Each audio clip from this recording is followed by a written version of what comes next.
The Prophet by Khalil Gibran. Narrated by Michael Goodrick. His power came from some great reservoir of spiritual life, else it could not have been so universal and so potent, but the majesty and beauty of the language with which he clothed it were all his own. Claude Bragdon. The Prophet. Mustafa, the chosen and the beloved, who was a dawn unto his own day, had waited 12 years in the city of Orphalese for his ship that was to return and bear him back to the isle of his birth. And in the 12th year, on the 7th day of Jalul, the month of reaping, he climbed the hill without the city walls and looked seaward, and he beheld his ship coming with the mist.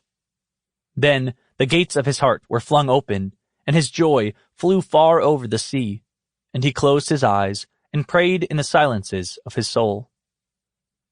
But as he descended the hill, a sadness came upon him, and he thought in his heart, "How shall I go in peace and without sorrow?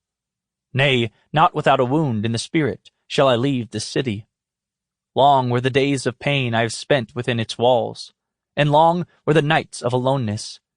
And who can depart from his pain and his aloneness without regret? Too many fragments of the spirit have I scattered in these streets, and too many are the children of my longing that walk naked among these hills, and I cannot withdraw from them without a burden and an ache.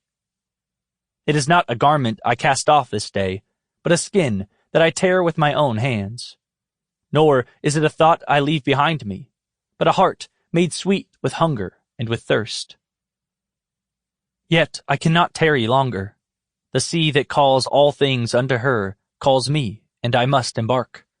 For to stay, though the hours burn in the night, is to freeze and crystallize, and be bound in a mold. Fain would I take with me all that is here, but how shall I? A voice cannot carry the tongue, and the lips that gave it wings.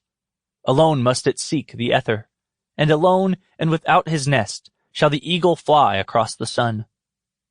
Now, when he reached the foot of the hill, he turned again towards the sea, and he saw his ship approaching the harbor, and upon her prow the mariners, the men of his own land.